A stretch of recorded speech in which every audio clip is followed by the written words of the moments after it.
Hi, I'm Pris, and this is Pris Builds.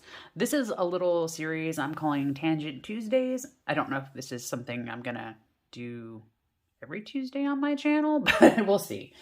So I wanted to talk about a little bit, like two older sets and kind of discuss them and how they really compare. And then just in general, my feelings on dinosaurs. Because I have some strong feelings on dinosaurs. So I grew up in the 80s. I was a huge dinosaur fan. I had dinosaur sticker books, coloring books, like a giant full color dinosaur, I don't know, like info guide. I don't know what to call it. Like really detailed. I was really into dinosaurs. I was like super into dinosaurs.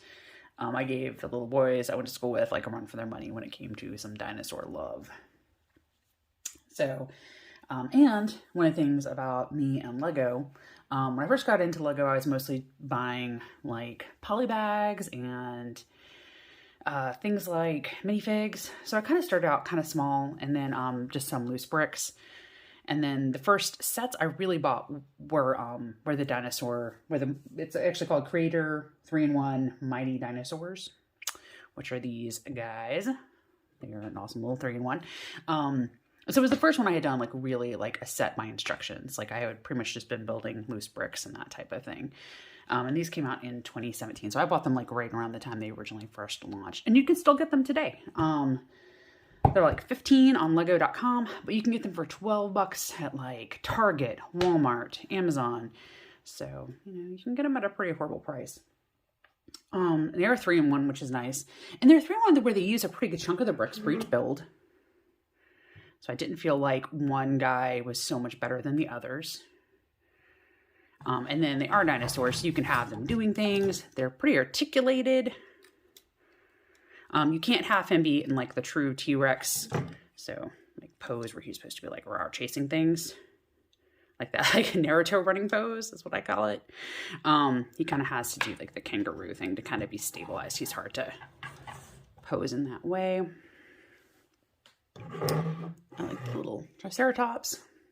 And the pterodactyl's nice. His wings are articulated, but again, yeah, he kind of only stands in one way. Otherwise, he gets a little top-heavy tips.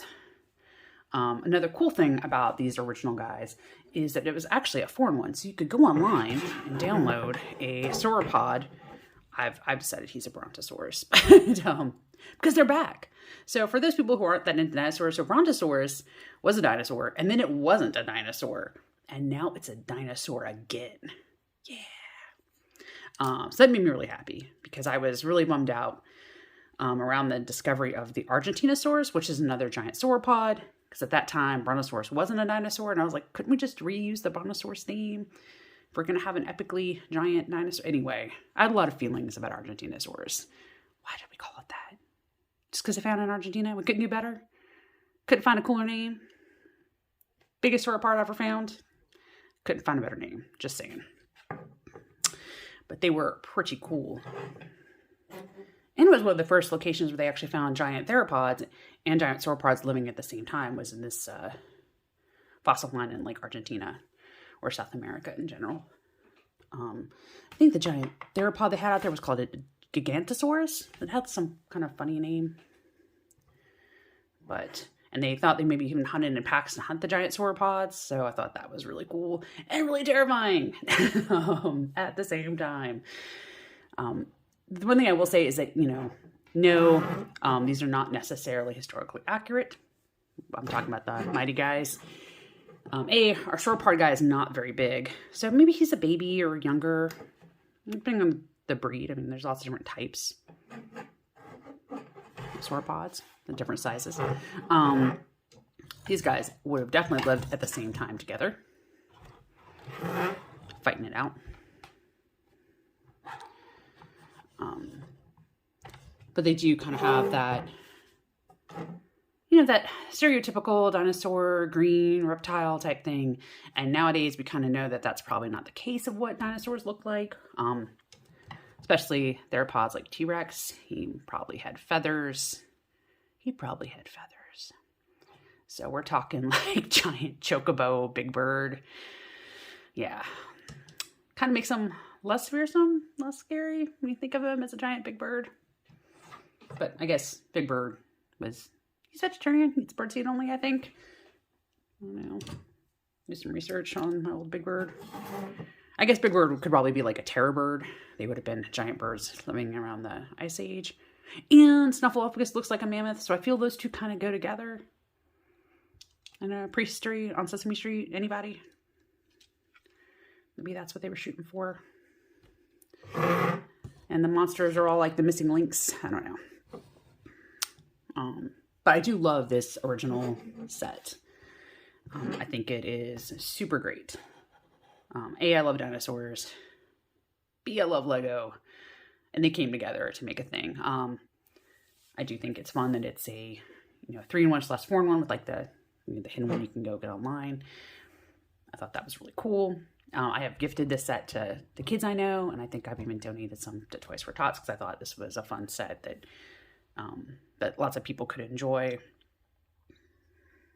So I am a fan of this guy.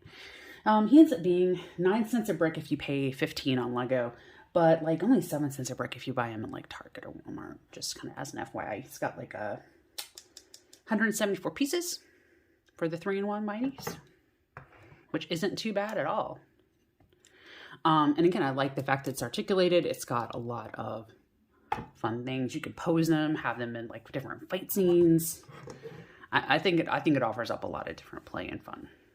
I usually keep them on a shelf doing various things. So I am a fan of those guys. So when they announced that the idea set, the dinosaur fossils were coming out, I was kind of thrilled. I was like, okay, I love some dinosaurs. Thought this would be really cool. And I don't usually say this about Lego sets, and I'm not trying to come down hard on it. I do think it's a very cool set. I think there's a lot of interesting building techniques. However, I think I kind of regret the purchase. I'm going to be honest. So this set retails for like $59.99 in the US. 910 pieces. Ends up being about 7 pieces a brick. 7 cents a brick, sorry. So basically you're paying Target prices for like the other guys. So 7 cents a brick, and that's definitely not bad, but again, we have a lot of little bricks. So, just to keep that in mind. They look articulated and everything, and you can move their heads, but they are built into the base, so you cannot move their legs. So the Triceratops and the T-Rex are built into the base, so you are not going to be able to take him off and play with him. You can't like reenact some Night at the Museum action unless you actually pick him up by his whole base and stomp him around. And I think that was kind of a bad choice for bad. I'm just gonna say I didn't like it. I thought that was kind of, when I was putting it together, I was like, that's not, no, Lego. What were you? And I get that, this isn't for kids and necessarily for play, but to take away that feature completely, I thought was kind of, short-sighted. Especially where you could, I had a nephew who was really into, or I still have him, but he's not into it anymore than Night at the Museum. And I could see him like have been able to play with these and that type of play function. And the fact that they've made them built into the base so you can't do very much with them is kind of They have the cute little nameplates with their different types of dinosaurs. I'm like, that's nice. But they made them all, they had all these spikes everywhere. And I'm like, what is everyone related to Stegosaurus nowadays? What's going on? What is happening with these dinos? I wasn't completely thrilled with his frill. And I think the problem is that when you've made it to be so adult, you've taken out the play feature. This is really only meant to be on display. I kind of feel like it has to be a little bit more exacting. It's hard to be like, oh yes, and it should be whimsy, but I'm like, but you made it so we can't do anything with it other than just sit there and stare at it. So I felt there was a little bit of conflict with this as a whole. I do still like it. I think this would be good like in a classroom, like for a teacher or something. I think there are people who can definitely have it on display and really enjoy it. But I just was like, And then the fact, oh, no, that's not good. These guys like to pop out of here, by the way. The other thing I thought was kind of odd is they did choose this white, like the bright white bones, which doesn't really lend itself to fossils. Like, to me, when I think of fossils, I don't think of this bright whiteness. And I feel like they're asking for a lot of forgiveness with this set. Like, okay, ignore the fact that it's super bright white. Ignore the fact you can't, like, take them off and do anything with them. You know, you'd have to do some seriously constructing because his feet are not connected to him. So you'd have to reconstruct his feet to even be able to do anything with him. You know, the only one that's kind of like fully constructed and can be taken off is the pterodactyl, and you know, he's so minimalistic with his wings. So it just is what it is, man. It does come with a cute little minifig explorer guy. It's got a little tag, Lego Sapiens, which I thought that was cute, actually. Next, a little archaeologist or paleontologist, whatever type of tologist. He's got a little box of stuff, and so I like those. I thought that was a nice little addition, and I don't hate this set. I don't want to like come across as being like it sucks, but it's just, it really is only going to serve that one purpose unless you really fuss with it. So I definitely would not buy this for a kid, like who wants to actually interact and play with Lego, because it's just not built that way at all.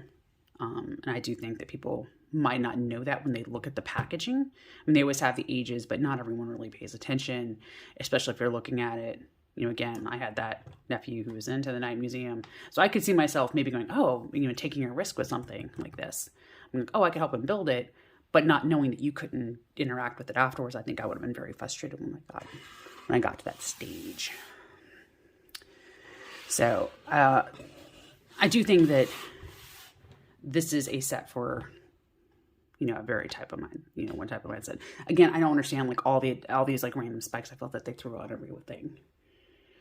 Like they have bone spurs. Like I just want to know what's happening here. Little confusion on that one. So where I think with these guys, you could be a lot more forgiving because it's just supposed to be kind of a silly, simple dinosaur, where I felt like these were supposed to be more adult and more grown up and more scientifically accurate, even though you can get him kind of at a more natural gait. So if you are thinking about you need some Lego dinosaurs, I would say, unless you're looking for something just to have on display, if that's the purpose, then I would say, yeah, the Lego idea is fine. There's nothing, you know, it wasn't bad to build, had some cool building techniques. It does have a nice look to it. However, if you have someone who actually want to interact with these items after you're done building, I'm going to say go with the old school green one, Mighty Creator. You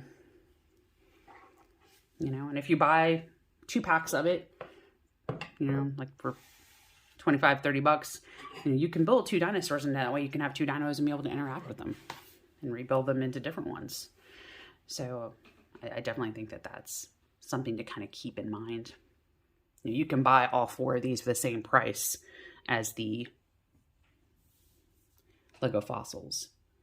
So I'm not hating, but I do think that after getting it together and really looking at it, I think that I didn't really need this in my collection. I think it's going to sit on a shelf probably for a very long time. So that is my deep tangential thoughts on dinosaurs in general. By the way, Triceratops is my favorite. I think that's why I don't like his frill. I think that I really, like, I'm kind of funny about my Triceratops looking cool, and I feel that he's not cool. I'm still very, very confused about the spines. Like these, like, all these little tooth pieces I just don't get it. I just don't. I don't even think, you know, like, it's not a Spinosaurus, it's not a Stegosaurus, it's not even something like an Ankylosaurus or something where they're going to have like a lot of heavy armor. I don't know. It's very peculiar to me. But I have some strong thoughts about the dinosaurs, so I guess maybe that's it. So deep thoughts on those. I would definitely think I would recommend the 3-in-1 Creator before I would recommend the Lego Ideas. But that is, again, just me. Anyway, I'm Pris, and thanks for listening to me on my tangential discussion of Lego dinosaurs.